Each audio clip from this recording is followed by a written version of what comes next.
What's going on, everybody? Welcome in to Blazers Uprise Live, powered by BetUS TV. Today, we're going to go around the NBA playoffs. We're going to talk about first round NBA action from this postseason. We had two phenomenal games today. We're going to recap those, talk about any patterns we've noticed from this year's playoffs, as well as some potential Cinderella stories, as it looks like we're going to have some competitive series outside of OKC and Memphis. We're going to talk about that. We're also going to talk about how the Blazers got extremely unlucky today as they lost the coin flip for 9th and 10th. We'll do a Tankathon to see if it was actually good luck. But we're going to talk about that. We're also going to quickly recap some Blazers team stats. Might touch upon Nico Harrison's exit interview quickly. We're going to have a quick little show for you guys today. What's going on, chat? Hopefully you guys are having a good start to your week. And what's going on, Eric? How's it going, man? Oh, good. How was your day, Tori? It was good. It was good, man. Busy day. Busy day. Playoff action. Enjoyed watching basketball today. Enjoyed not dealing with some blowouts today because Sunday we basically got 4 blowouts and then we got 2 close games that went down to the wire with the Pistons taking on the Knicks and beating the Knicks, as well as the Clippers beating the Nuggets. Both those series now tied at 1. Yeah, a couple of great games tonight. It's fun to watch both of those. The games over the weekend, we had some good action, but there were some blowouts as well. So not every game was very competitive, but these ones tonight, man, especially this Clippers Nuggets series is bananas, man. So many good moments in these games, so much clutch shot making, and Kawhi was just robotic tonight. Yeah, and the one thing I'm noticing about these playoffs, man, you're having some low scoring games. Okay, some low scoring games. The Knicks only scored 94 today. The Pistons win by scoring 100. Clippers Nuggets was 105-102. The defense always ramps up in the postseason. It always ramps up in the postseason. And it seems like games are lower scoring. And watching this action, I was thinking about the Portland Trail Blazers, their identity that they're building towards, as well as maybe their goal of making it into the playoffs next season. And in a lot of these low-scoring games, it seems like stars are even more important because you had Kawhi score 39 today for the Clippers. 39. You had Brunson score 37, Cade Cunningham 33. Jokic, of course, got his triple-double. But all these are pretty low-scoring games, yet the stars are still shining. Right? Kawhi, 15 for 19 from the field. 39 of the 105 Clipper points. He got almost 40% of their points on insane efficiency. And if it wasn't for him going absolutely nuclear, there's no chance the Clippers were going to win this game against Denver. And it's funny because seeing some of the playoff defense, it makes me excited to see what the Blazers' future defense looks like in the postseason, because I think the Blazers will be able to have some really good defensive series. But man, it's also exposing their lack of a star because I'm watching Jalen Brunson, Jokic, Kawhi, Cade Cunningham do what they did today. And for me, it's still tough to see who on this Blazer roster is even close to putting up those types of performances in a playoff series. Yeah, and you need to have some ball movement. And Adelman talked about that after the Nuggets game, that they need to find a way to make the Clippers pay for the way they're all out defending Murray and Jokic and leaving the backside of the defense wide open. And they did not take advantage of it in this game, had a lot of turnovers and stuff out of that pressure. And so if you're not going to have a superhuman performance, you also need someone to you need a type of offense that can put pressure on the defense. And combine that with the fact that you said you don't think we have someone like that. Maybe Anthony could win a game in a playoffs doing that, but other than that, I think we're gonna need some sort of really good system to make it work as well. Yeah, I also thought was interesting about these stars, particularly that we're talking about today, is all of them were doing their damage inside the arc. You know, Jalen Brunson 4 for 12 from three. He was 8 for 15 inside the arc. Got downhill. We know he can get into the paint. We know he can get to the free throw line when the refs give him calls. The Knicks basically could not get a free throw the entire first half. I think they got a free throw at the end of the first half, but did not have a single free throw attempt in the first half until then. Cade Cunningham scored all but one of his buckets inside the arc as well, and we know him being 6'6", like he likes playing in the paint, uses his body well, that sort of thing. It just, I think the perimeter defense is just clearly better in the playoffs, and this is what we talk about when we say the playoffs are a different game. The perimeter defense is better. Defenders are allowed to be more physical. I saw some refs let stuff go today that never would have been let go in the playoffs. And I thought that was interesting to watch, and just kind of it's always interesting to compare what refs let players get away with, and even the announcers in the Nuggets Clippers game were talking about that. And when you're the Portland Trailblazers, if you're now really trying to push towards being a playoff team, you might as well push towards being a playoff team that's built to hopefully win in the playoffs.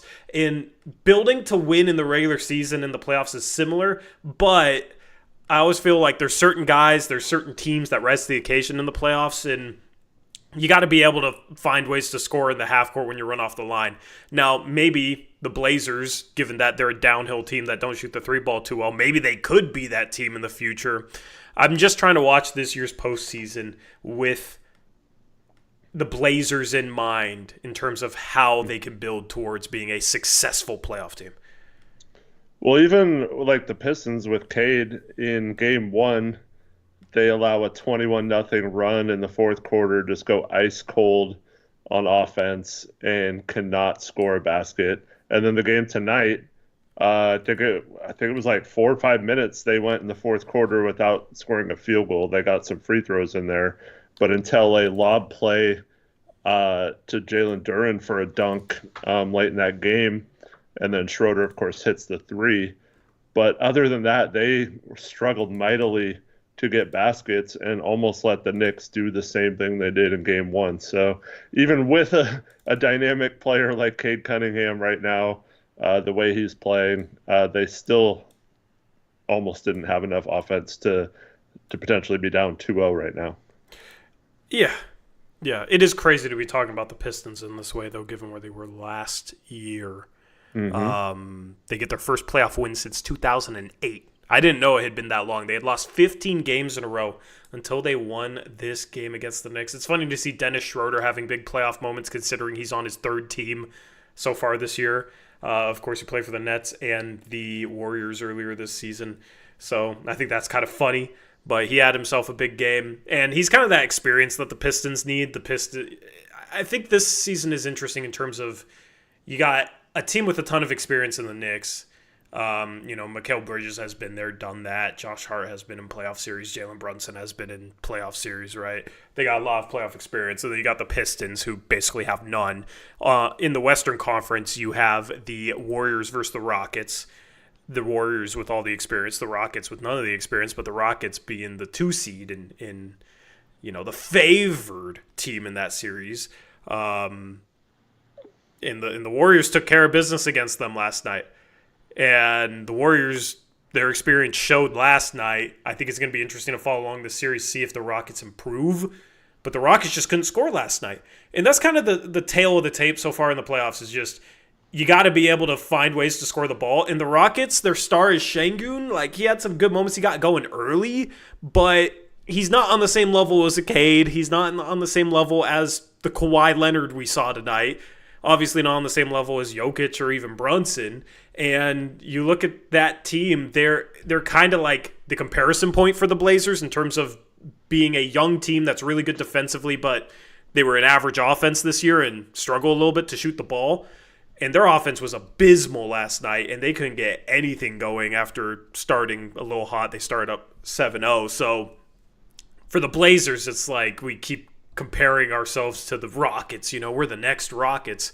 Well, you probably want to build a little better offense, or at least find a little more half court scoring, because I think that's why the Rockets are going to lose the series. That's why I picked the Warriors. I just don't think they're going to be able to score in the half court, and the playoffs a lot of times can bog down to a half court game. Yeah, and they just lack. You also need creation. I think that's important too. You need guys who can just get you a bucket. And I mean, the Rockets have a couple of those guys who did it during the regular season, but the playoffs, like you said, are completely uh, different animal, and it's a lot different when, like you mentioned, the officials let a little bit of stuff go. You can be physical. It's You're not going to get the same kind of calls driving unless you're SGA or something.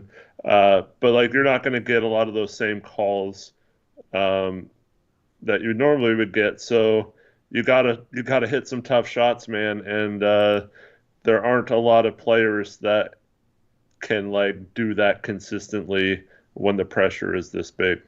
Yep, absolutely. So we're going to continue to break down the playoffs as we go here, and we're going to continue to try and take some things away from this postseason, as well as what teams are successful this year in terms of learning things about what's the best way to build a winning roster. There was an article recently that I want to react to on Thursday that went over lessons that teams learned this year in terms of roster building. Because you guys know us, if you've watched us for a while, we focus a lot on roster building, trades, that sort of thing.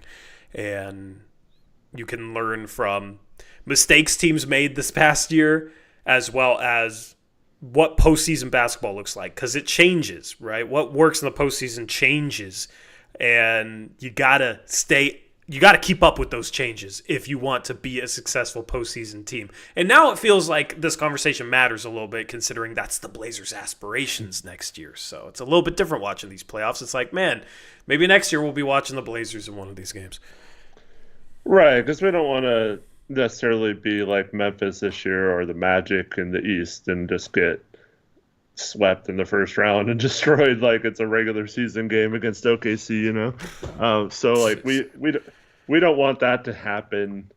I mean, like obviously it'd be cool to get that experience and make the playoffs. So that would be an accomplishment in itself. But like just getting there and getting your butts kicked and having no real avenue to get much better or to the level where you're competing with some of these teams long term, I think that's got to be, it's okay as a stepping stone, but it can't be what one of your main goals is.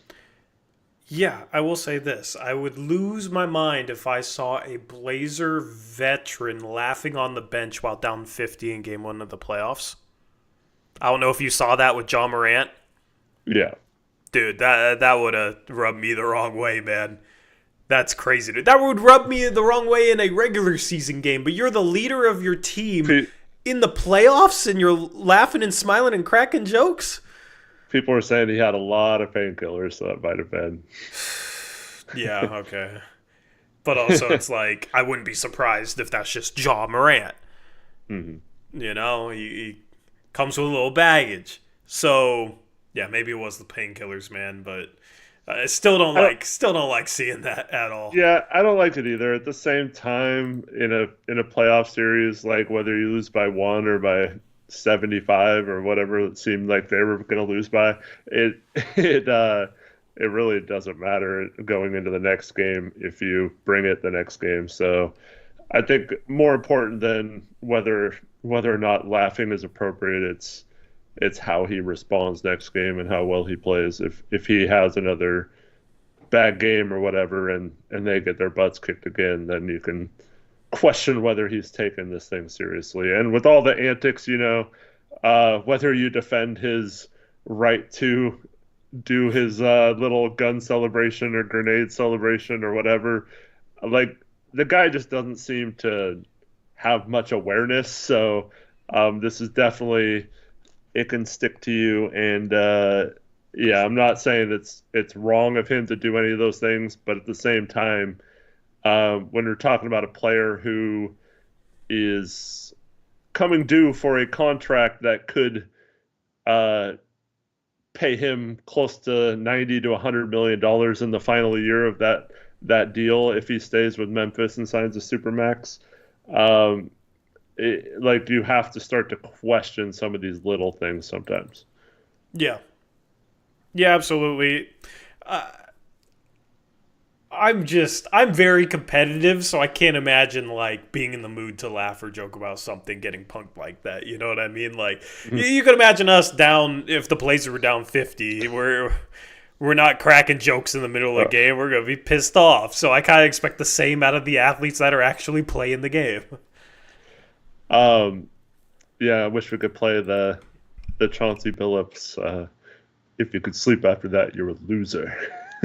See, I need to cook up a soundboard for Yeah. streams and have that ready to go, and maybe we'll start doing the collab cam so you can hear that stuff since Skype is going away.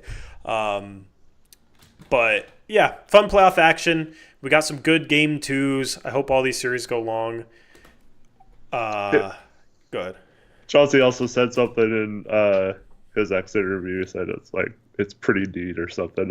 It was really funny the way he said it. Yeah. It's pretty neat. Chauncey's kind of a funny guy once you get past the annoyance over his coaching. You know what I mean? Yeah. So we're gonna get more Chauncey quips, man. Hopefully he won't be having any quotes like that next year, though. Hopefully not. Anyway, that's all I got on the playoffs. Let's talk about the Blazers. Let's get into the topic of the stream. So there was a meaningful coin flip today, and for the second year in a row, the Blazers lost it. So this is back-to-back years where the Blazers have lost a coin flip. And what this means, in case you weren't up to speed with the lottery situation for the Blazers, they tied for ninth best odds with the Houston Rockets. The Rockets getting that pick from the Phoenix Suns because the Blazers and the Suns both finished with 36 wins. Because we won a meaningless game on the last day of the season to not have ninth all by ourselves. Yep. The Blazers could have had ninth all by themselves, but nope, they had to tie for ninth. So what happens is when there's a tie in the lottery, the odds get evened out.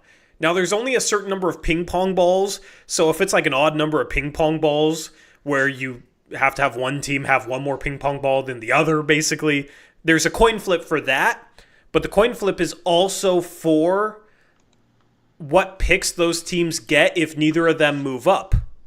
Now, the Blazers lost the coin flip with the Charlotte Hornets last year, but it was high enough in the draft that it was more likely that one of those teams would have been top four than not. So it only matters if both teams don't move up, who picks before who, based off this coin flip. Now, last year it actually came into play because neither Charlotte nor Portland moved up. Charlotte was 6th, Portland was 7th. Now, it didn't matter because Charlotte took Salone and Portland took Klingon, and even if you flipped them, would have been the same results from this draft. The Blazers really wanted Klingon.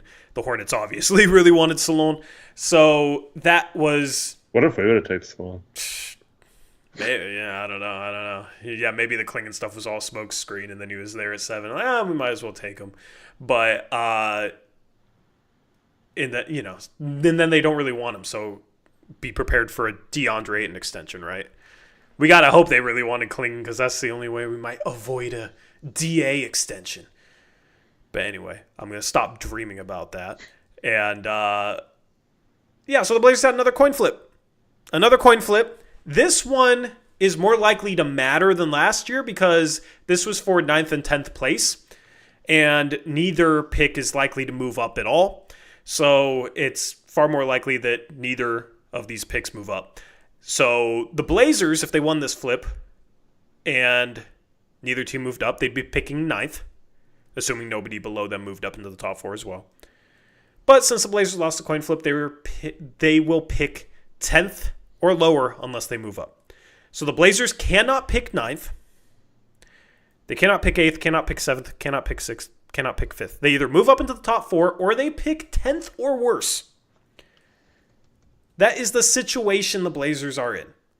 The Rockets, assuming the lottery doesn't have any craziness, the Rockets will be picking before the Blazers. There is a legitimate chance, well, not that great of a chance, but there's a chance that the 3 picks before the Blazers go OKC via Philadelphia, San Antonio, and then Houston via Phoenix, which is kind of funny to me. Yeah. So that's the situation with the lottery now. The Blazers have a 3.7% chance at capturing the flag.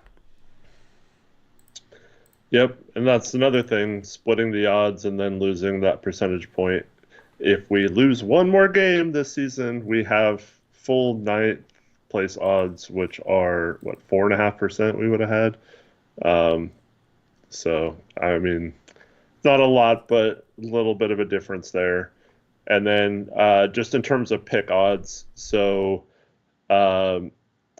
it's like a 63.4% chance that we're 10th. So that's by far the most likely place we'll pick now. Whereas the 9th pick, it's only 50.7% chance you're picking 9th. So there's a little bit more chance of variance with that pick. Yeah, 18.5% chance we fall down to 11th, and then what's the percent chance we move up in the top 4? Do you know? Tankathon says 16.9%, but it says 17.3% for 9. I think that's evened out a little bit more, so it's probably like 17.1. Yeah. So there's a greater chance we're 11th than move into the top 4. Yep. Yay.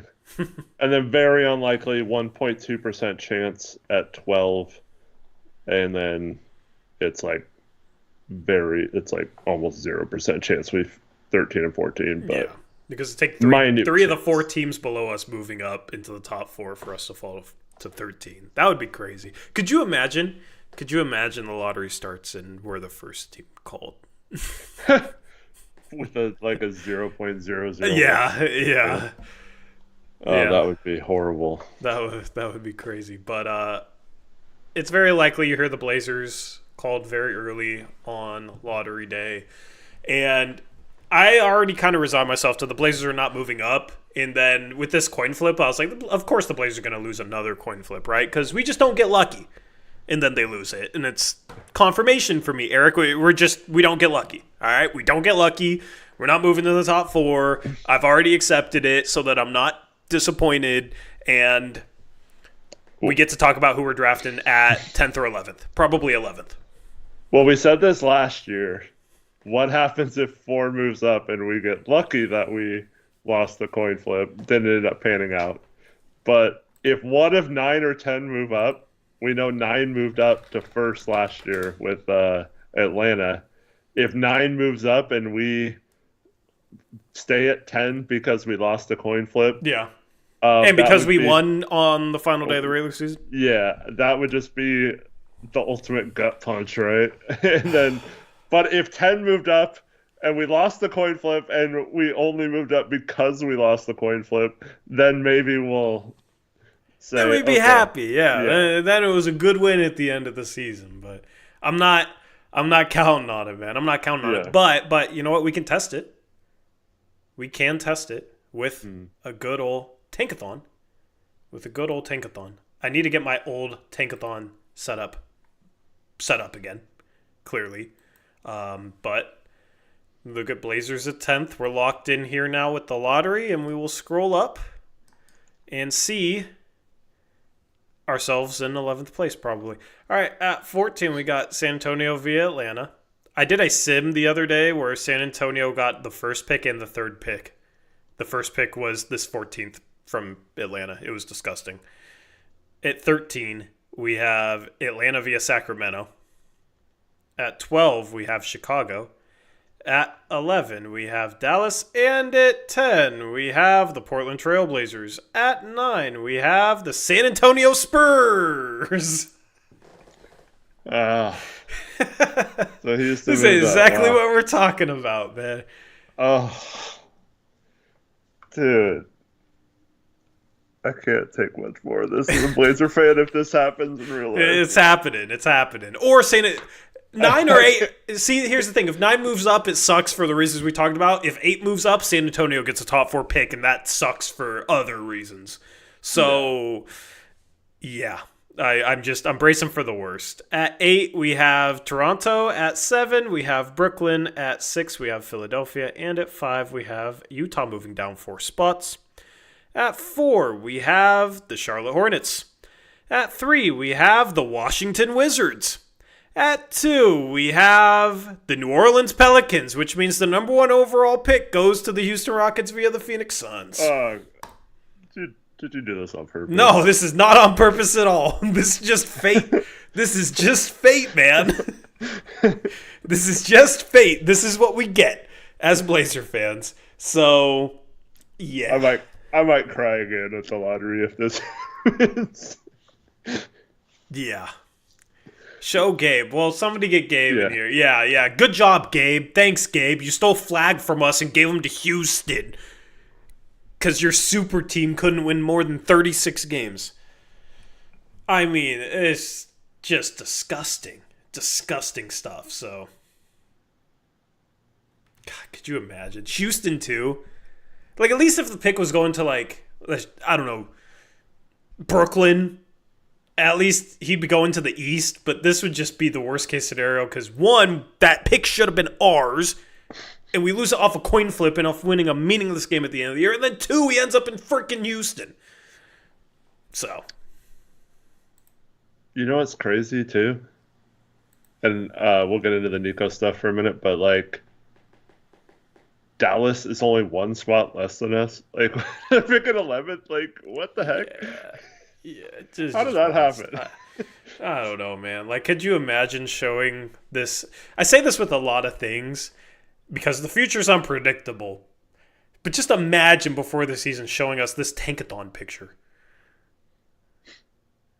And without the records, too. Just like, yeah, Portland is sandwiched in between Phoenix and Dallas. But they're in the lottery still. Like, that's crazy. That's crazy stuff, man. So, I know Arrow was complaining about my title before the stream. Like, the Blazers didn't get down lucky. They could always trade up to 9 with the second round pick, which no team is trading down in the top 10 for a second round pick, Arrow, number 1. But number 2, okay, do you believe my title now? We lived up to my YouTube title just now. He's referencing the Bilal Coulibaly trade in which the Washington Wizards moved up a spot or 2 to get Coulibaly and only cost them some seconds. Some seconds. It sounds plural. But at the end of the day, you're still giving up seconds. Like, yeah. At the end of the day, like 8 seconds. Sorry. At the end of the day, if a team wants their player at 9 and he falls, they're not just going to trade him away for seconds. Like, yeah, maybe it works out because the team picking at 9 doesn't really care. But if a team at 9 is let's say Houston loves Knipple. Let's say they love themselves some Knipple. They're not going to just trade down for a second and take somebody else if they love Knipple. They're just going to take Knipple. That's the problem. The Blazers at this point have fallen out of the range for Colin Knipple. I made all those jokes like, oh, yeah, we get Colin Knipple all year. Then I fell in love with him as a prospect, Eric, and then I realized he'd be a great fit for our team. And now it's like, dang, we can't even get Colin Knipple. So, print your Yegor Demon jerseys now.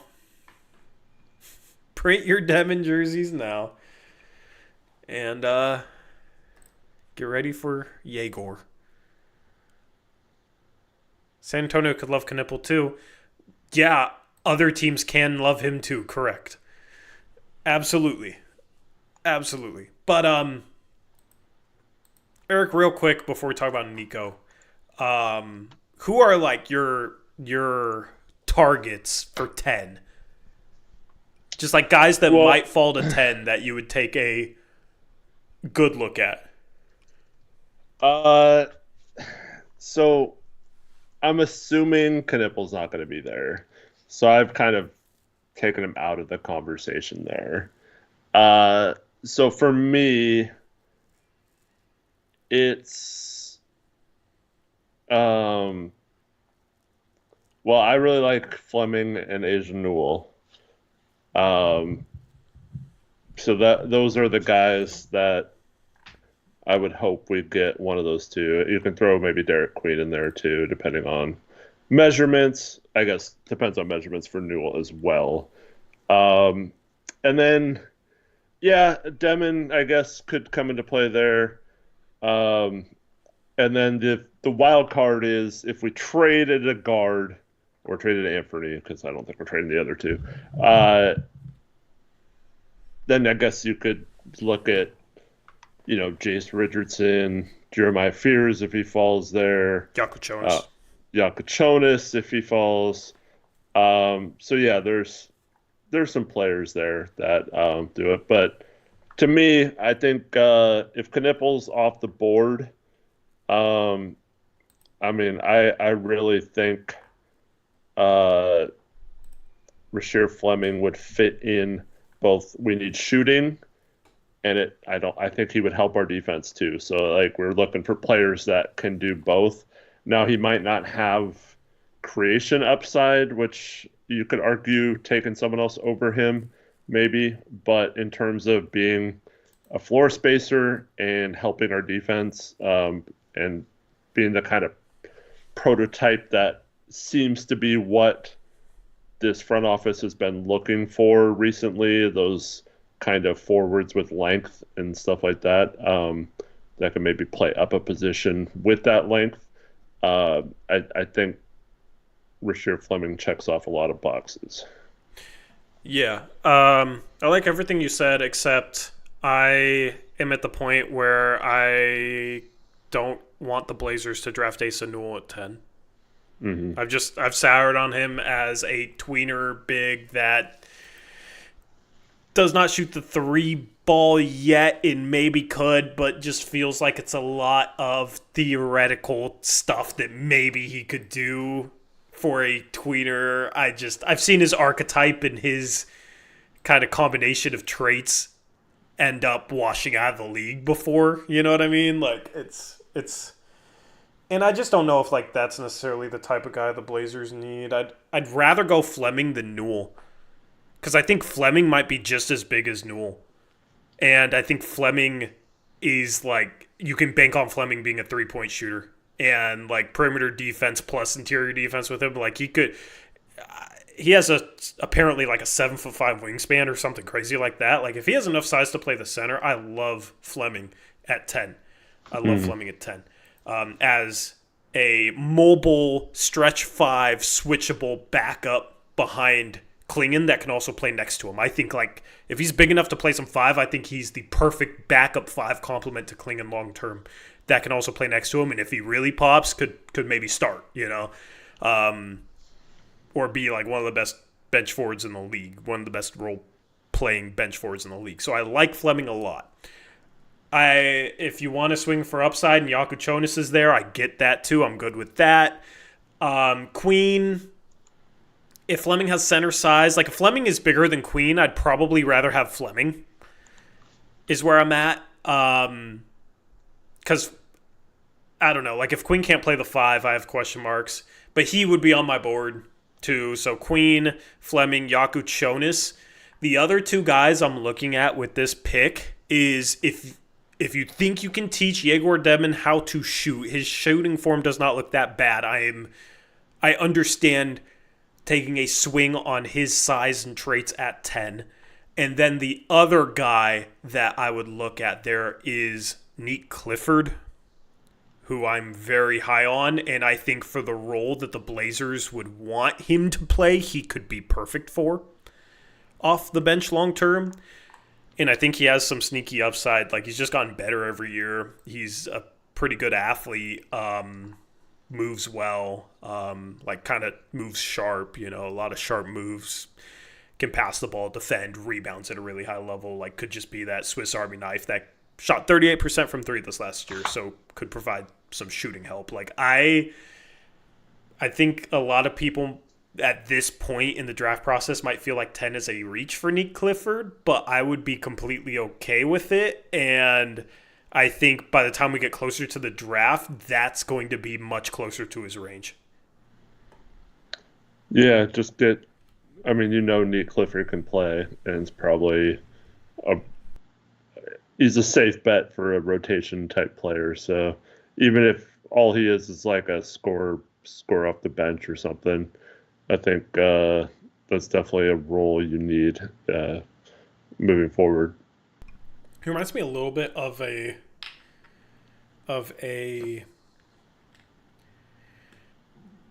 I don't know how good of a comparison this is, but he reminds me a little bit of Josh Hart. But like better shooter, maybe not as like strong, but I feel like he could maybe play that type of role. Mm-hmm. Just like insane rebounder, passer, can push the pace. I mean, if you get Josh Hart with shooting, that's a really good player. Yeah. Like I don't know if he has. Josh Hart's just a unique competitor. You know what I mean? A unique chip on his shoulder. So it's hard to make a comparison to a guy like that. But yeah, that's why it's like Nick Clifford's 23. Somebody asked in chat how old is he? He's 23. So I could see teams being scared to draft him as high as 10. But it's like if you're not confident you're gonna draft somebody who's going to develop into a star at 10, like you might as well draft Nick Clifford. We've seen some guys that are older that end up becoming stars anyway, like Jalen Williams was a 3-year college guy. He was drafted 12th, and he ended up becoming a star for the Thunder. Like, I can't rule out Nick Clifford becoming a fringe star. Like, I think that's kind of where his ceiling is, just because of the traits he has. But, it's very likely that he never becomes that and he's just a rotation guy. But it's like high floor, if you're not sold on the upside of guys at that spot, which I'm really not, that's where I could understand going with maybe the highest floor guy at that point. Like I feel like Rasheer Fleming's also in that mold as a high floor, seemingly lower ceiling guy, but would fit a role on this team moving forward. And then the Blazers just have to hope that their next star is on their team or they find a way to bring them into the fold in the future. Yeah, Taylor Packer asked why is Fleming not mocked higher. He sounds like the prototypical wing archetype everyone wants. I think it's simply because he hasn't shown the ability to really put the ball on the floor or create or play make for others, really. So I think he's more of a spot-up shooter at this point, like he crashes the boards, the offensive rebounds sometimes, but I don't know. Like maybe he has that in there, but I think the reason why he's in the teens on a lot of mocks is just because usually in the lottery people look more for that creation off the dribble stuff because that typically leads to more of a star player, whereas Rasheer's traits are more like elite role players. Yeah. If he's not big enough to play the 5, do you still really like him at 10? I mean, yeah, I still like the 3-and-D style. Like I don't mind that at any position. But yeah, I mean, obviously if he's a little smaller than expected and can't play the 5 at all, it kind of limits where we can use him. Yeah, and I'm not fully sold on his shot either. He was 30% from 3 his freshman season, 32.4% his sophomore season, jumped up to 39% last season, which is a good sign. But career 34.9%, career 68% from the free throw line.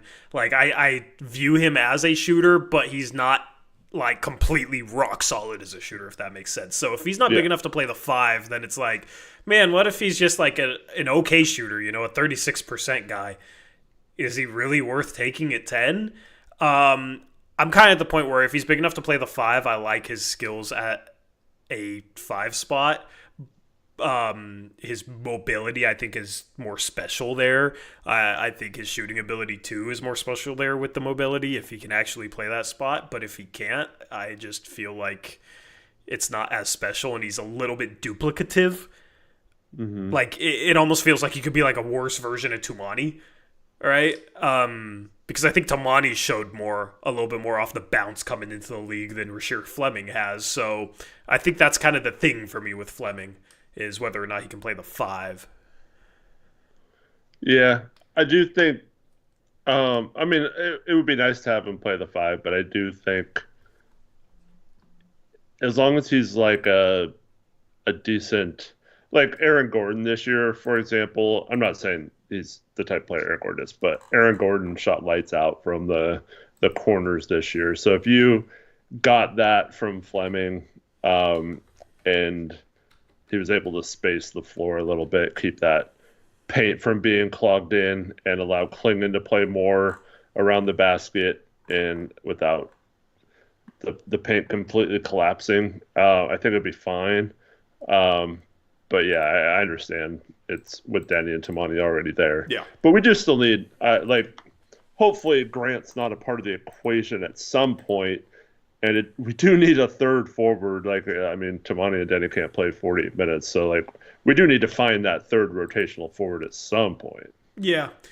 Yeah, I just feel like we'll have multiple opportunities to find that guy. So it's like, if he's not big enough to play the center, do we really want to take a chance on that with maybe our last lottery pick for a while if things go according to their plans? Like, or would we rather take a chance on a 6'9" guy that has point guard passing instincts? It's I think that's the debate that we're going to have over the next couple months leading up to the draft is what exactly should you be looking for with this 10th or 11th pick, whatever they end up with? What traits should you be trying to swing for?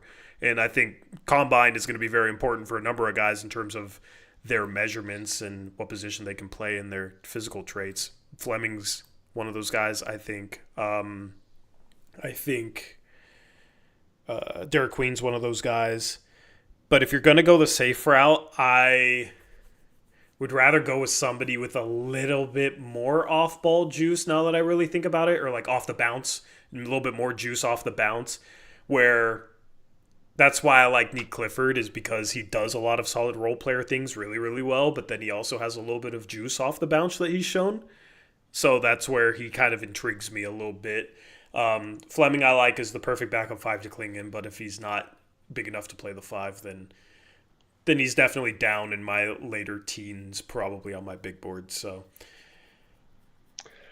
off the bounce though, then come back to like Queen can create off the bounce. Like, does he come back into play then?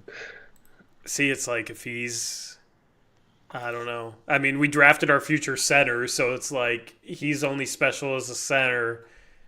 Would he work next to Klingon? Mm-hmm. There's just so many question marks with somebody like him that I like his traits a lot, but I don't know. Like, you watch Şengün, like maybe he could become Şengün-esque, but that's a tough ask, Yeah. So I don't know. I go back and forth on Queen because I could see him being the next Şengün, but there's just so many red flags, so many question marks. So that's why I struggle with him. Mm-hmm. But yeah, I'm looking forward to talking more about prospects. We'll need to schedule another big board here coming up soon. I think on Thursday we're just going to kind of take your guys' questions, talk about the playoffs, take your guys' calls as well is the plan on Thursday. Maybe Monday we do either a mock draft or a big board. That'll be fun to do because it's been a minute since we've done one of those. But yeah, Blazers lose the coin flip. Blazers don't get lucky. So I'm ready to start, I'm ready to start the conversations about who we take at 10, man. And see, like, that's why I want to have these conversations already, just so I can fully convince myself we're not moving up. I don't want to get tricked into believing, okay? So I'm going to start referring it, every draft conversation, our 10th pick, all right? So I'm going to be saying from now until the end of time. Do you have a guy right now that you could see climbing into the late, like maybe not the 10th pick, but somewhere around the 10th pick to late lottery that's not on a lot of boards there right now? I'm trying really hard not to say Thomas Houck because that's my guy. And I just saw him get on a no ceilings mock draft. He got taken in the first round, Eric. I'm telling you. I'm telling you. Like, did he declare? I don't know. He might go back. I'm not sure. Xavier Lee's in Florida now. I know.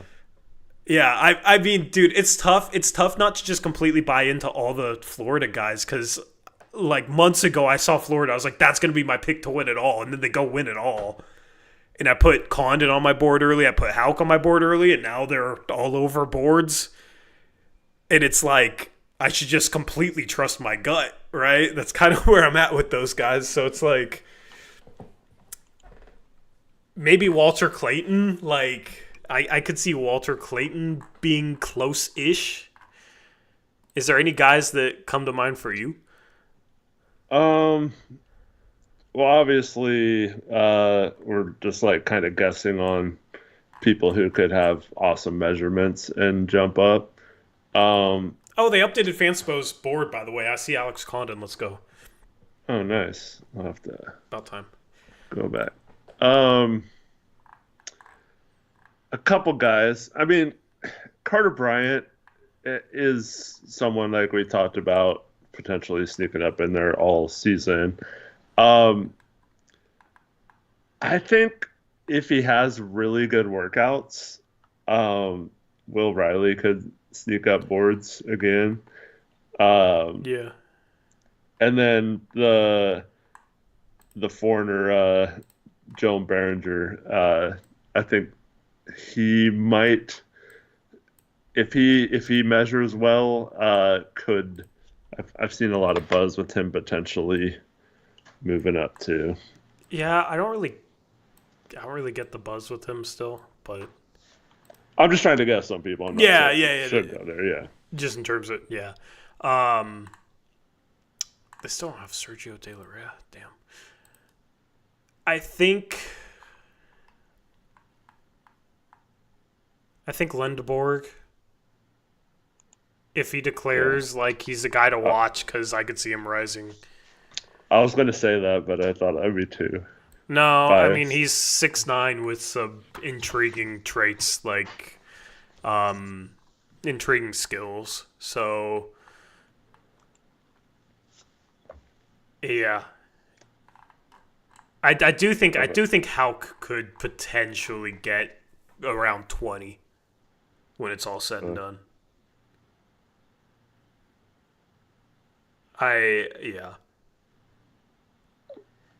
He's 6'9", he's athletic, he's quick, he plays harder than anybody else on the floor, he can pass, he can knock down threes, he plays defense. Like, that's the thing. Like, if we want that forward for the future and we want to go with that archetype, like, that's somebody I would, if we got a late second, that's somebody I would love to take.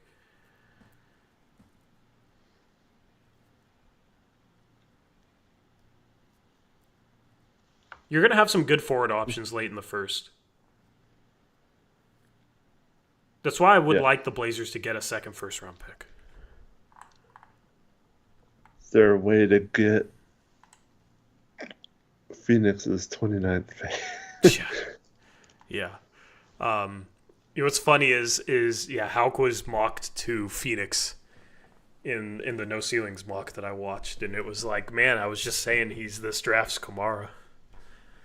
And then he goes to Phoenix. You know, it's all a sign. But Isaiah Evans, if you want to fill that shooter role with the late first, if he's in the draft, is definitely a guy to potentially take a chance on.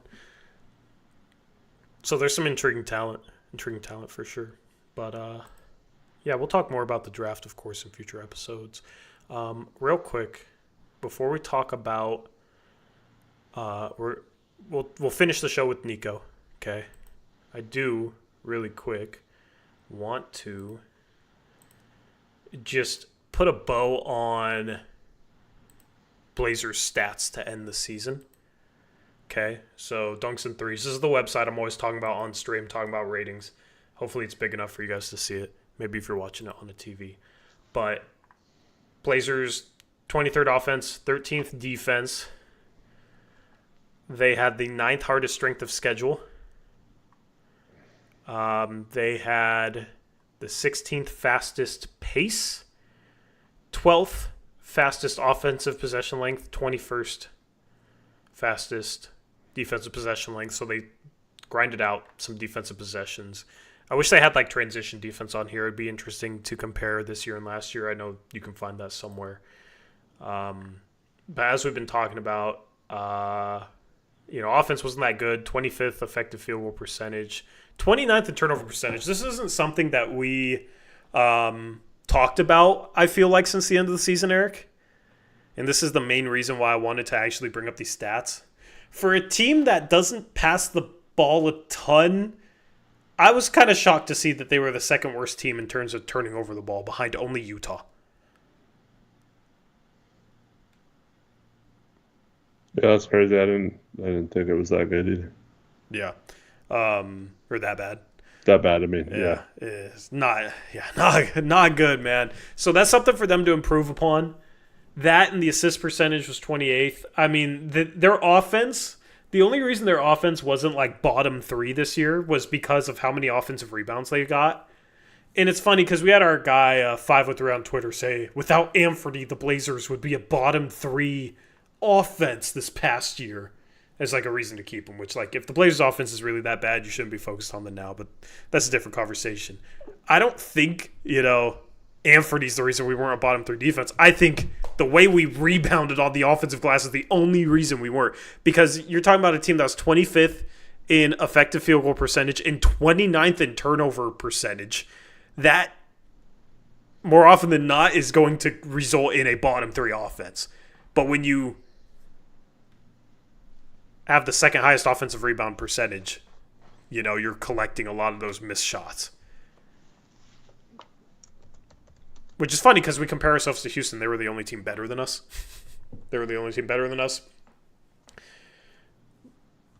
But yeah, that's kind of where I'm at with the offense, man, is you can't just bank upon being a great offensive rebounding team, because then in a playoff series, if teams can keep you off the offensive glass, your offense is really going to struggle. And teams are going to game plan for that and make that a serious point of emphasis to box out in the playoffs. I feel like that's kind of what happened to Houston last night, although Steven Adams had 5 offensive rebounds in 19 minutes. So I think it's just, you got to find a way to make more shots, get easier shots, but then also clean up the turnovers. And I feel like the main reason for the turnovers is just a lack of structure and a lack of knowing what to do offensively. Is that what you think, Eric, is the main cause for the turnovers this year, or do you think it was something else? We do have a couple of sloppy players. Scoot did improve on that this year, so not entirely putting that on him. But Denny, for all the good things he did, that is something he definitely needs to improve on, is just the carelessness he has sometimes. And so I do think we have a couple of guys who need to clean that up a little bit. But having a more structured offense definitely helps, because those guys were put in positions where they had to try and create something out of nothing too. So that doesn't help, certainly. Yeah, I feel like too many of them came where Scoot or Denny or even other guys, but since you bring up those two guys, like a lot of their turnovers came when they were trying to drive into a crowded paint and then figure out what to do. And that was like their only option. Or it was passed along to somebody who's going to shoot a step back jumper, So I think trying to get the defense shifted and moving and focused on guys off ball will help this team take care of the ball, because those drives I don't think will be as tough if players are catching the ball on the move, if they don't have their defender in front of them already, and if they have help side defense that's occupied with other actions. Where it's like, all right, if that player stays here, we have this off-ball action. This is your read, right? This defender. And if he's packing the paint, here's your pass. It's out to the shooter curling out to 3 or something like that. Then hopefully that'll make it easier on these guys to make the right decision and make easy decisions and not turn over the ball as much. So that's my hope next year, is Chauncey can grow in that regard, because I do think that is emblematic of a coaching problem. Yep. Hopefully Chauncey takes his improvements to heart and actually wants us to get better in that regard because we definitely need to improve that. Yep. Rim, mid-range, three-point percentage is not pretty, but shot distribution is actually very pretty. Not many mid-range shots, a ton of shots at the rim is good. You would like to see the Blazers get more free throws considering how much they shoot at the rim because they were, if we go back here, the Blazers' free throw rate was 13th best. 13th best. And the Blazers did foul a lot. 22nd best defensive free throw rate. So that's maybe one of the main things for the defense is figure out how to be effective without fouling as much. That's something for Klingon, especially going into next year. Rim protection, like we talked about earlier, much better, 7th best. 3-point percentage, defense was pretty much average. We did run teams off the line. And that's the thing. If you can run teams off the line, but then also not give up a high percentage at the rim, I think that's a pretty good mix between the two. I think you can look at that as one of the big reasons why our defense improved this year. Yeah, absolutely. Absolutely agree. 26th best free throw percentage. Got to improve there. Especially you don't want these guys at the free throw line in a crunch time scenario that aren't, I don't know. It's like if you're playing more meaningful games, you're going to be put in some clutch scenarios to knock down free throws. And if you're not the best free throw shooting team, it's funny how that can compound itself at the worst possible moments. So another thing to improve upon if they want to make that next step. And what's funny is opponents hit the second best free throw percentage against the Blazers. So the Blazers were losing that battle routinely losing that battle all season long. And those are all the stats on dunksandthrees.com. Any thoughts that you want to add to any of that? Yeah, so the pace thing is interesting when you see how much these games get slowed down in the postseason. So I think it really works in the regular season, but you do need a half-court offense to fall back on. So that goes once again to improving the structure of the half-court offense. Yeah, and at some point, this is based on a question asked in chat from Adam Smith, says, off-ball actions, Tori, tell me more of this concept we could attempt. It would probably be a good stream to just lay out and diagram some stuff, some stuff that we want to run for certain guys on this team. So maybe that's a stream in May. Hopefully I'll remember. Maybe one of you guys can remind me in May. I think that's kind of a May thing. But, we'll definitely do a stream where we kind of give some examples. Because we do just say off-ball actions a lot and don't really go into depth, which I don't love. I would love to go into depth. So just need time to prep some stuff and actually be able to show you guys some things. So the return of the clipboard. The return of the clipboard, man. I've been thinking about getting a whiteboard behind me that I could draw on. Nice. That'd be kind of fun. I meant to do it this season, and I never did.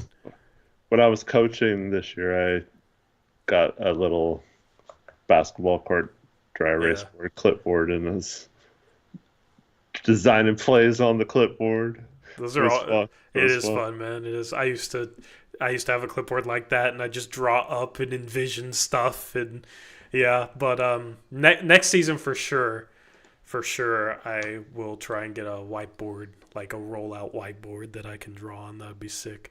Shout out to Rip City Retro, $10 donation. Good to see you, Rich says. My love to you boys and everybody. Miss you. Looking like God willing. Rip City Retro will return in full force for the 2025-2026 season with Eric Collabs, Surprise E, and after I clear some medical hurdles. Thank you, Rich, for the $10 donation. And it's good to see you, man. And it's good to hear that Rip City Retro is on track for a return because I missed the Christmas album. I missed you making fun of Joe Cronin's trade deadline press conference, his exit interview. There's multiple times where I was like, man, this would be great content for Rich. So looking forward to you being back. Good to hear that you're doing a little better, and hopefully everything continues to go well for you. Yeah, one of Rich and my first videos when he is able to, we have to do a mock uh, Joe Cronin slash Burt Cold check-in weekly. Every week we'll just have like a little sit-down video. That's funny. Like what's Yeah. going on? Yeah. See, that was one of the things where I was like, yeah, Rich could definitely cook here. So, looking forward to getting Rich back in the kitchen. We love it. I could really shave my head and go bald and be Joe Cronin, right?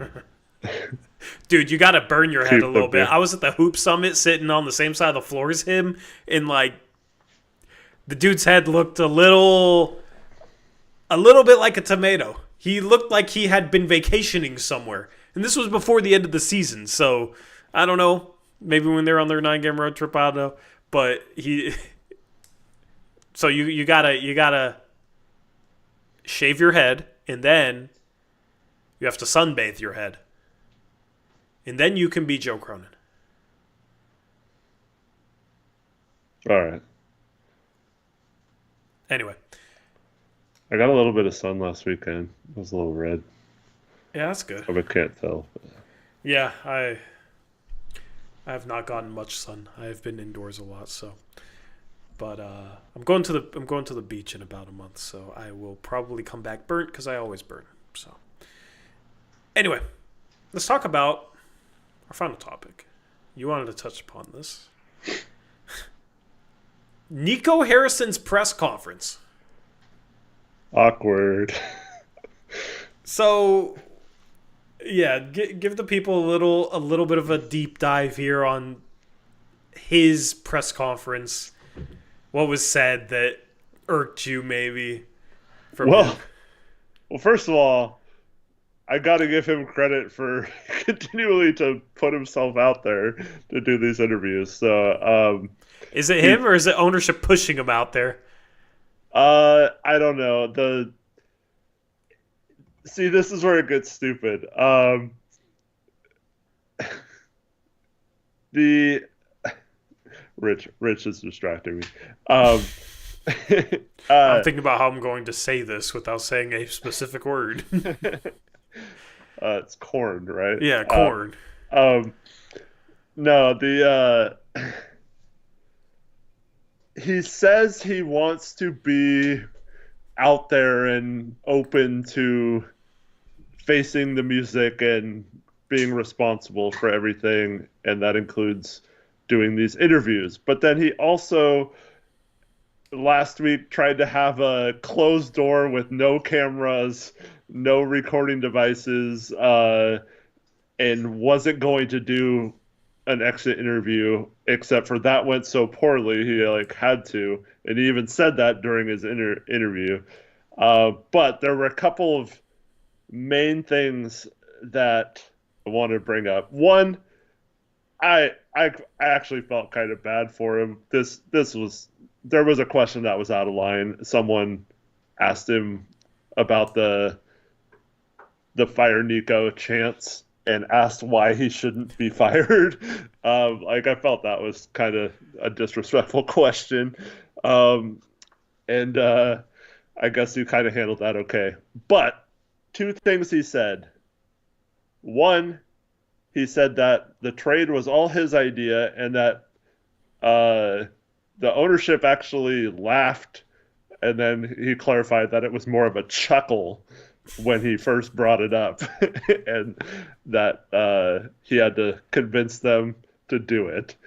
And yeah, I know he should be fired. That's not what I'm saying, but it's kind of rude to ask him why he shouldn't be fired. It's rude to trade Luka. Yeah. But the main thing that when I heard this story, I was like, no one can ever tell you and I ever again that the GMs know more than you. You're not in that room. You don't know what you're talking about. Blah, blah, blah. This dude actually said that he misjudged how much Luka meant to the fan base. Are you kidding me? Are you kidding me? Like, you had no idea? Like, he says he later tried to change that and said, no, I said, like, I knew he was meaningful, but I just didn't know how meaningful. Like, you really didn't think just trading your franchise player in the middle of the night, like, would not cause an uproar? Like, you had no clue about that? Like, dude, this guy, man. We found a front office that's worse than the Blazers, because at least the Blazers knew we can't just do this out of the blue. We gotta make Dame ask out. Yeah, and that's what happened at the. I think it was in that other interview that wasn't supposed to be public or whatever. It came out that he said something to the effect of he didn't think Luka was going to sign the extension. And okay, but make him not sign it and make him be the bad guy, like the Bucks did with Giannis, right? Like, there was rumors that he wasn't going to sign the extension, and then it gets offered to him and he signs it, right? And so if he doesn't sign it, he's still under contract for another year. You can still trade him. You still get a ton of value for him. You probably get the same exact package. Yeah, at least, yeah. So, like, you're still able to trade him. It's not like if he doesn't re-sign or sign that extension this summer, you're screwed. So, like, that would have made him the bad guy and made Nico completely clear of any responsibility here. So with a player like Luka, in my opinion, you let it get down to that. But as Kyle Wilson says in chat, Luka's also not turning down a supermax contract when that's the only team he can get it from. And he also had just bought a house there. Like, you can see how emotional he was from the trade and going back to Dallas and all that kind of stuff. So just wait until he makes himself the bad guy by not signing that extension, and then say, look, we can't take the chance that he wants to stay. We have to trade him now. And you still get maximum value for him. It's so stupid. Yeah. And then it became obvious that Luka wanted to be in Dallas after he got traded.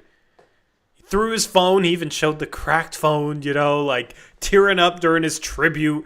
He obviously wanted to be there. So basically, Nico Harrison not only is completely dumb when it comes to like basketball moves in terms of what gives them a better chance to win a ring.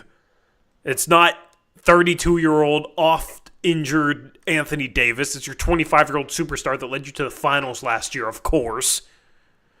Right? But beyond that, he's also completely out of touch, not only with the fan base, but also apparently with Luka. Because I don't know how you could think that Luka wasn't going to sign the extension, because he clearly wanted to be there, and you could offer him much more money. And to your point, like, even if you are a little worried about that, you can take that into the future and then make him make a decision at some point. Well, we'll have to trade you, or you sign this extension. And you make him make that choice, right? Like, and then you advertise to the whole league he's available, and then you get a bidding war that you could probably get back more pure asset value than you did in your actual Luka trade, because you only traded him. You only talked to the Lakers. Oh, and the Timberwolves knew he might be available because you offered him for Anthony Edwards, but they probably thought Nico was drunk, right? Like Arrow on day 3 of the mock-off season. Yeah, right? How do you not get that second first? Yeah. Like, I don't understand. But, so, the other thing he kept saying was, oh, defense wins championships or whatever, and then he got like a million questions about it.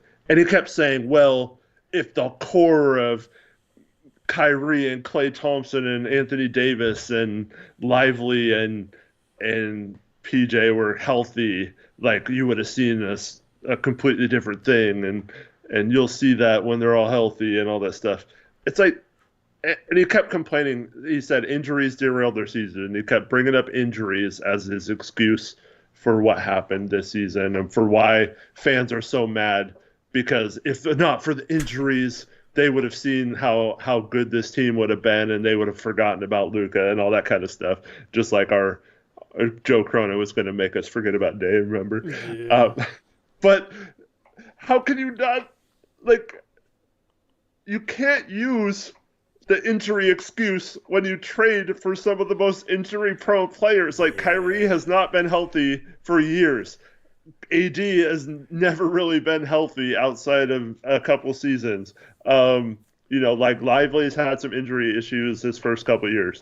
Like Clay missed 2 straight years with injuries recently and is like old now. Like you can't trade for a bunch of injured players and then blame injuries for why you're not good. You're the one who set up the roster. It's crazy, man. Yeah, this is another good point, man. It was interesting listening to some of his comments and thinking about what it would have been like if it went down like that in Portland.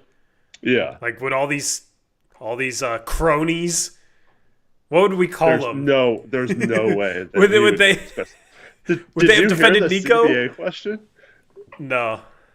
Some guy asked him, he's like, so you set up your cap where you hard capped yourself, and then you had an issue where you couldn't sign a 14th guy to your roster because you were up against the hard cap, and then you made these trades and then you didn't account for how you were going to fill that last roster spot and stuff like that, and then you didn't account for, like, if you had injuries, how you were going to sign someone and all that stuff. And he kind of had some BS answer, but I was like, wow, someone actually asked you like a very specific salary cap question. Like that's something we would ask, right? They got Eric Brandt, Dallas version down there. He's actually credentialed down there because their media can hate the GM and still be credentialed, obviously. So, I mean, that's funny. That's funny. And then he did get asked about why he would trade Quentin Grimes for like another injured player. that was another thing. Like Caleb Martin ended up being injured too, and yeah, Grimes was good. So does it make you see, like, that stuff pisses me off, and I feel bad for Mavs fans, but they also saw a championship like 14 years ago. I guess. Yeah. So they did see a championship 14 years ago, and they did make the finals. They've gotten some good moments, right? So I guess I don't feel that bad, but I don't know. Does it make you feel better about our front office at all? I don't know. That's kind of the nowadays. It's just the whataboutism, Oh, what about this team? It doesn't necessarily excuse our front office, but but yeah, maybe a little bit, but just the fact that, what's to stop our front office from making a bunch of stupid moves right now, So I'm not 100% that way, but it does. Man, it was just weird. It kind of reminded me of the last couple Neil Olshey press conferences when it just got really uncomfortable, and our media actually asked questions that needed to be asked, Mm-hmm. And man, I couldn't believe how long it went on. I kept waiting, like, how has he not cut this off yet? He just kept getting and they kept asking him like similar questions just over and over and over again. And someone brings up he mentioned that 90% of their injuries were were contact injuries, so you can't account for that. It wasn't non-contact stuff. So what my biggest takeaway from this is, actually? What's that? He's trading for Kevin Durant this offseason. Yeah, maybe. Because he absolutely has to win a championship. Yeah, he has to. He has to win a championship to have any chance at a job after this, I feel like.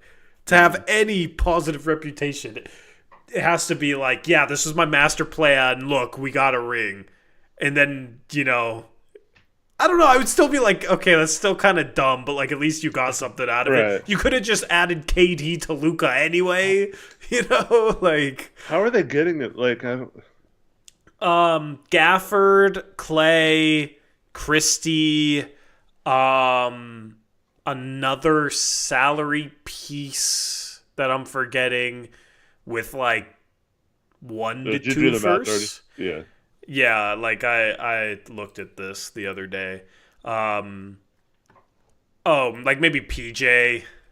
I think they would. I think they could keep PJ. I'm not entirely sure, but like they would probably try and keep PJ. So like, let me just pull up their roster real quick. Because yeah, I did. The Suns might be better with like depth like that. Yeah. Oh, Caleb Martin. So like Clay, Gafford, Caleb Martin, Max Christie. Maybe you have to throw in like Jaden Hardy. Just depends on what apron the Mavs want to be hard capped at, and how they want to move forward with that. But yeah, you'd then have Lively, AD, PJ Washington, KD, and Kyrie, I guess, is your starting five, which that is very unbalanced. Yeah. So maybe they keep Max Christie and trade PJ. I just think the Suns would want Max Christie since he's like a young wing that would be a good part of their core going forward on top of the picks, because everything else is like, I think they would like Gafford. I think Gafford's 26. He would be a good center for Booker, and on a permanent basis, he's been very productive. So it's like if you bring him in, give him more minutes, he'll need an extension next offseason. But like, I think Gafford would be a piece they would like, and Christie would be a piece that they like, and like a first, I don't know how many firsts they can get out of it. I think Dallas can only trade 2. No, they can trade 3. Dallas can trade 3 firsts. So I think it would either be 3 firsts or 2 firsts in Christie with like some of those other players. Yeah, I kind of like that for both teams. Yeah. Just go all in. Yeah, like they pretty much have to. Yeah. Oh, Well, can't Kyrie opt out though? yeah, but he's gonna sign a max. Yeah, now that he's hurt. Maybe not a max extension, but a long-term extension. I'm forgetting about the 12th pick. The 12th pick. 11th. Or the 11th pick. Yeah, if they move down as 12th. The 11th pick. So, like 11th, Christie, Gafford, another first, and then those filler salaries. And then you can draft whoever at 11 and have Christie and then have Gafford. Like Christie, Gafford, and whoever you draft at 11, I feel like is the start for Phoenix. Yeah. And then I don't know what you try and do after that. I don't know how you get rid of Beal. But, yeah. Yeah. Yep. Anyway, I like talking about trade ideas a lot more on YouTube than on Twitter, man. Because people on Twitter take any trade hypothetical so seriously. You have people coming for your neck on that one. Yeah, dude. Yeah. Wizards fans, man. Wizards fans. I was like, I try to base it off a report. It's not like Jordan Poole's any better. But, yeah. It's the only way you can come up with a trade idea for your team on Twitter and not at least have one fan base like share the trade in a group chat and come after your ass is if you have your own team getting absolutely fleeced. And then your own fan base will come after your ass. Either way, you put a trade out there, at least this is my experience, okay? I put a trade out there, trade idea on Twitter. I know there's going to be one fan base that is sharing it amongst their group chat, and then they're going to have all their people coming to my mentions freaking out about it because it's such a serious thing. Well, it seemed like people didn't read the full. Yeah, people were like, why are we getting Kuzma? Basically, yeah, so I tweeted out a series of trades, but it was more so like a thought experiment. Like, I think the best trade for Grant could be if you can attach Rob Williams to him and get Kuzma back with like Connaughton and then filler salary from Milwaukee, and then you flip Kuzma for an expiring. Like maybe a team's willing to trade an expiring for Kuzma. I think that's your best path to getting off of Grant without having to attach an asset to him. Like, I honestly think that might be the best case scenario for Grant this offseason. The problem is there's still a lot of Blazer fans that think Grant can fetch a first or Grant has positive value. Oh, yeah. We're going to see. We're going to see. I had somebody trying to tell me that Houston will want him if they lose in the first round because he'd be an upgrade over Jabari Smith. And I'm like, in what world? So, yeah, dude, I'm ready. I'm ready for the inactivity. If they still have like Simons and Grant and Ayton after free agency, like I'll be a little annoyed, but I'll probably just laugh. Yeah, I'm gonna be looking at all the like splits and stuff. We talked about this a few shows ago, but like if those three are starting next year, I'm gonna be mad. Oh yeah, of course.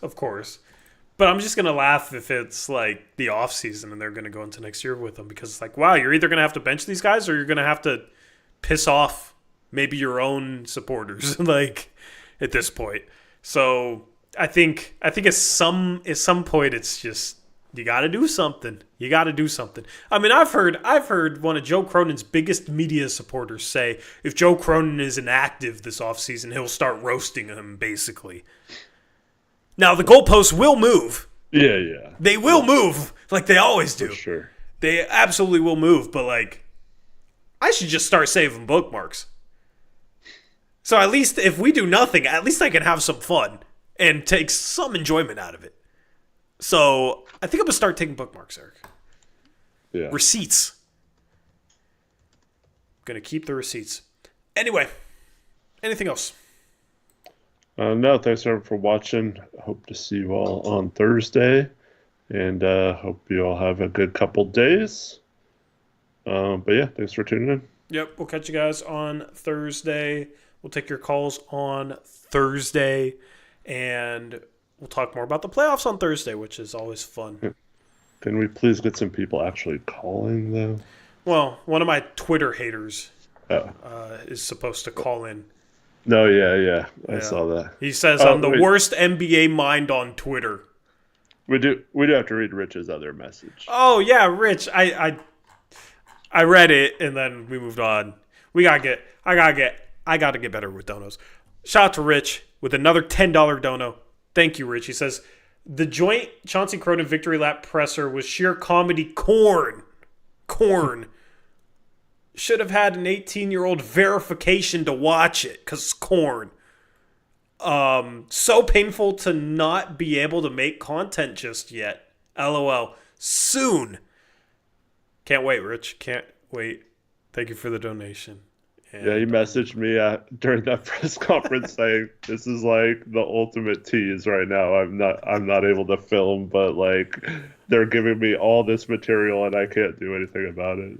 And I texted Steven and he told me I was reading into the Burt Cold thing too much. I'm like, totally expected that response. Yeah. Oh man. Anyway, yeah, looking forward to Rip City Retro, man. Maybe. Oh yes, is that other guy gonna have his friend on with him? No. Tag team? No.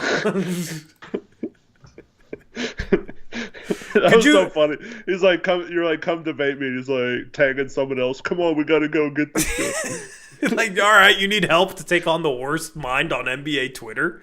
You need help for that? Damn. But yeah, it's always funny with like people like that because you can tell when they basically plug their Twitter argument in a group chat, and all of a sudden you got these like people on anonymous accounts like, "OMG, you got owned." They just come out of the woodworks. They pop up out of nowhere. All these people that are obviously probably like 19 years old, 18 years old. I can't wait to see someone come on your show and destroy you. Dude, I can't wait either. And since no help, it's me versus him. You're just gonna have to sit back and not say. Oh no, I'll be quiet. Yeah, it's I don't think he'll show up. We'll see. No, we'll see. There's zero chance. I got some questions prepared. Yeah, I mean, like that's the thing. I don't even need to prepare for it. It's just like, all right. So you think Jeremy Grant is worth how many firsts? Yeah, really? Okay. Well, we'll see. You know? So, anyway. That's the thing, is these people that hate on me on Twitter. I'm always like, I want to debate them. Maybe I just start inviting them on the show. Maybe we do a whole stream in August where we just debate our haters. Yeah. Just for fun. Just for content. Because August is rough. But anyway. Shout out USTV. We're going to be back on Thursday. Back on Thursday. Catch you during that stream. We'll see how that stream goes.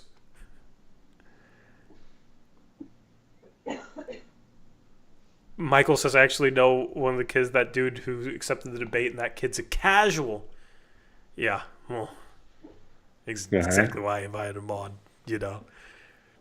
I'm not Chad Dewing, Chad Dewing recently had a hater and said, you can come host my radio show for a full hour in studio, and gave out his number. I'm like, that dude's crazy. Yeah. That's insane. I don't even do that with my YouTube channel. What is he talking about? But yeah, anyway, we're out of here. Hopefully you guys have a good rest of your night. Hopefully you guys have a good week. Appreciate you guys tuning in. Leave a like on the way out of here. Easiest way to support the channel. Subscribe so that you don't miss a thing. And we'll catch you on Thursday. Until then, as always, peace out. Go Blazers.